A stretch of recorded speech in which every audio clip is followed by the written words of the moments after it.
just slowly start this new topic. Now session 2, we are entering session 2. We are a bit late, but yeah, I think we are all enjoying, hopefully. We will talk about strategy, then branding.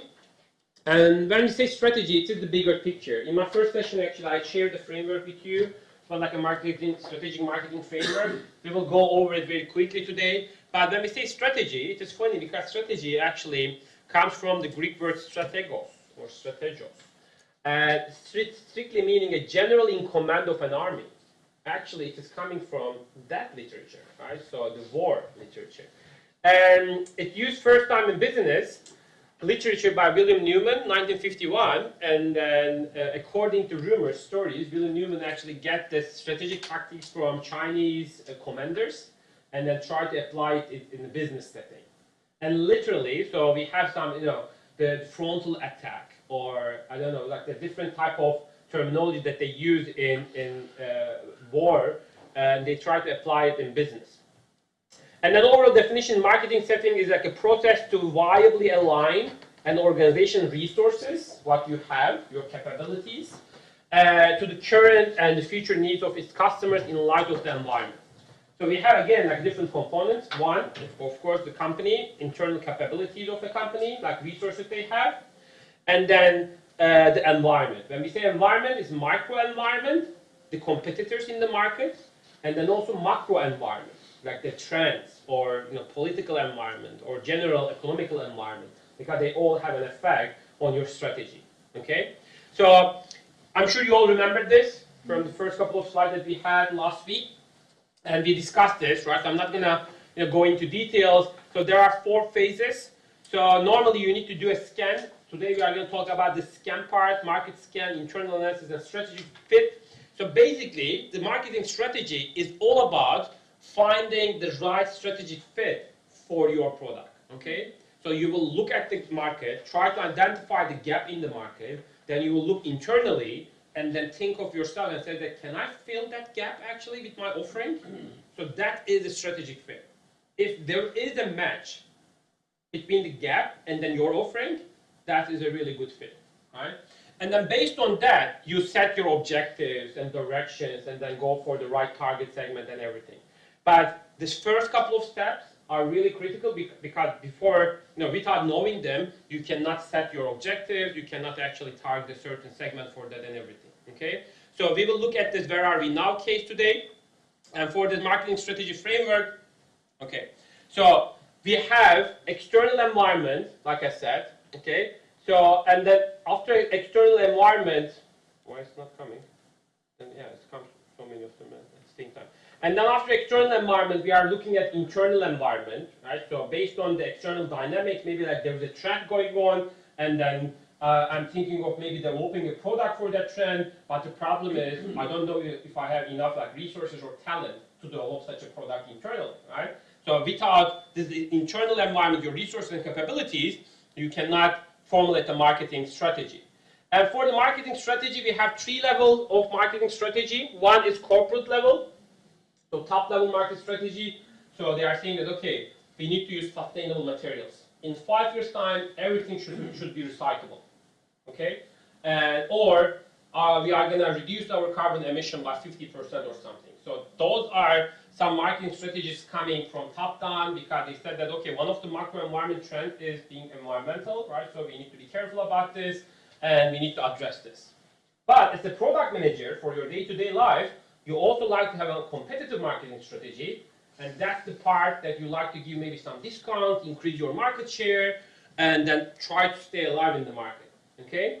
And then finally, you have some functional, maybe again departmental level strategies as well. So you are thinking of your competitive strategy as a product manager, but there are other products under the same brand, and you don't also like to cannibalize other sales, okay? So think of Diet Coke and Coke Zero. So actually, that's weird that Coca-Cola have same product, right? Almost the same product, different branding, taste is different, so there should be a cannibalization, right? So if they increase the Coke Zero sales, so Diet Coke sales should go down because basically they're the same segment. But they are trying to keep it somehow alive together, which is, again, actually really strange to me, to be honest. But that is how competitive and functional strategies should be aligned. So you cannot actually go all in, and in terms of losing some market shares for other products. So you cannot actually do that. So you have to be part of. You have to stay in the functional and corporate strategy, but still develop a competitive strategy for that. Yes, I'm so sorry. Sure. Can you just explain functional to me? I'm just not getting The functional, think of like as a Coca-Cola as a brand. So Coca-Cola has all of those products are actually, if you think of the market as a whole, so they are like giving product for thirsty customers, let's say, right? So it's like drink, and they are all actually same proposition overall, right? If you are thirsty, you can drink this. If you like something drink, this is our drinks, right? So, and then among Coca-Cola itself as a brand, right? They have the original Coca-Cola with a lot of sugar, and they have Coke Zero and then Diet Coke. So, but you are responsible. So this is functional level Coca-Cola as a brand, okay? Coca-Cola as a company has some plans as well. They said, okay, we are going to use like a recyclable materials. So this is corporate level strategy. So as a brand, Coca-Cola say that, okay, we are going to keep our overall brand level market share 60%, 50%, whatever it is. But then as a Diet Coke product manager, you want to increase your market share too. Okay? So that is competitive level strategies. So what you want to do, you want to actually increase your shelf presence in Tesco's. But Tesco said that, okay, so if you want to put the Diet Coke on the eye level shelf, then I need to take the Coke Zeros from there and then put them one bottom shelf. And they cannot do that with the approval of functional level strategy. As the brand level say that no, so we like to increase Coke Zero market share, so you cannot do that type of aggressive strategy. So that is the whole difference between competitive and functional level strategies. And who would make those decisions? So normally product manager or brand manager, and then you have category manager depending on like the brand structure. We have some different brand structures. Hopefully next week we will start them. Or marketing manager, right? So for the functional level. So there will be a marketing manager, and then he or she will have the say about this. Yeah, my pleasure.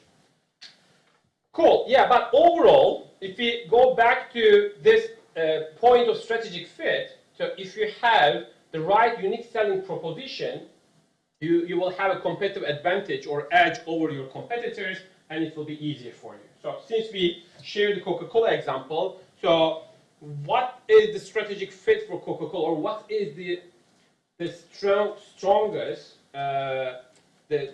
attribution or positioning of Coca-Cola right now? So why do you think Coca-Cola is really successful in drinks category? How do they actually stay alive for the same product over 100 and something years in the market? Brand recognition. Really great point. Yeah, brand recognition. Universal appeal. Universal appealing, what do you mean? Means it doesn't matter what country you're in. Mm-hmm. I guess that links back to marketing. You succumb to that being your number one choice of drink across the world. Mm-hmm. It's like brand recognition, very similar, right? So people know that brand and then trust that brand. Something unique taste that hasn't been consistency. Consistency, classic, being classic, right? They adapt their marketing strategy depending. Really good, right? So they localize and they always stay relevant with the changing environment. But one of the biggest factor is, yeah, Jamie? The distribution channels. 100%. I was going to say distribution. One of the biggest factors is distribution, actually, because they are available in a small village in like one of the African country. Okay, so they actually achieve this. They actually carry Coca-Cola bottles on the back of the donkeys to go some really hard to go villages, right? So even if that village doesn't have a proper road that enables a truck to go there, they carry it with donkeys, horses, and everything. So they invest a lot of money to go like emerging markets, developing markets, and everywhere. Yeah. I've read somewhere that they usually used to give fridges to kind of local shops, but you get the fridge for free as long as you stock Coca-Cola. Yes, they still do it, by the way, right? So in like most of the country, they still do it as a like marketing tactic, and they put like Coca-Cola branded fridge, of course, right? And you are not allowed to put any other drinks because salespeople are visiting those, the supermarkets or small chains. They said that no, you cannot put any other drink in this fridge. This is a fridge we give to you, and you only sell our products. I started my PhD at Georgia State, and Georgia is the headquarters, Atlanta is headquarters of Coca-Cola. And we were always like visiting Coca-Cola Museum, and at the time the CEO of Coca-Cola was Muhtar Kent, a Turkish guy, and the VP, one of the VP was a graduate of the alumni of Georgia State University. And then he came to the class, I remember he was sharing about how they are trying to expand in Indian market, and it was crazy. They said that we are losing a lot of money in India, right? And we plan to lose money in the upcoming 5-10 years, but we are thinking like further, right? So thinking ahead. And that is very like corporate level strategy. Because they were talking about like it's hard to find clean water there. They are investing for clean water, getting monsoon rains, and then somehow filtering them for the production. And the electricity is not stable, and Coca-Cola should be drank cold, and they cannot actually give out fridge. They are investing in infrastructure for electricity, to have stable electricity. Coca-Cola is doing all of those things to sell Coca-Cola, sugar with water. Unbelievable. But that's why their distribution, logistic operation is one of their biggest success actually. When they have all of this in place over 5-10 years, they will have like access to one of the huge markets right in the world. Right? So more than 1 billion people. I think that even now, the biggest brand in that sector is a local brand in India. I'm not sure the name of it, but Coca-Cola is not a leading brand in India. They are still investing. Sorry? Thumbs up. Thumbs up? Is I was it? thinking Limca. Or Limca, yeah. Yeah, Limca, it's yeah. like a lemon fizzy drink. It's a Sprite. Yeah. Yeah, yeah. So it is crazy, right? Coca-Cola is not leading brand in India, for example, right? So, and they know that they are. I didn't actually know that. I assumed Coca-Cola was everywhere. Yeah. But no, yeah. It's So, also not the leading brand in Scotland. so it's not really. What's the Guinness in Scotland? No. Iron Brew. Oh, really? Actually, yeah, so how many Coca-Cola Iron Brew is the have you leading got? brand in Oh, Scotland. I didn't know that. Iron Brew though. Sorry? Who owns that? Yeah, it might be Coca-Cola. I don't know if it's Britvic, isn't it? yeah, bars or don't know who owns it. Yeah. So But you it's can not do a little quick Google search and enlighten us, Marcel. Because Coca-Cola has a huge family of brands, by the way, right? So they are expanding and expanding. Like so many brands that we don't know might be part of their brands. AG Bar, okay. Azim know his stuff, right? So he said that. Shit, yeah.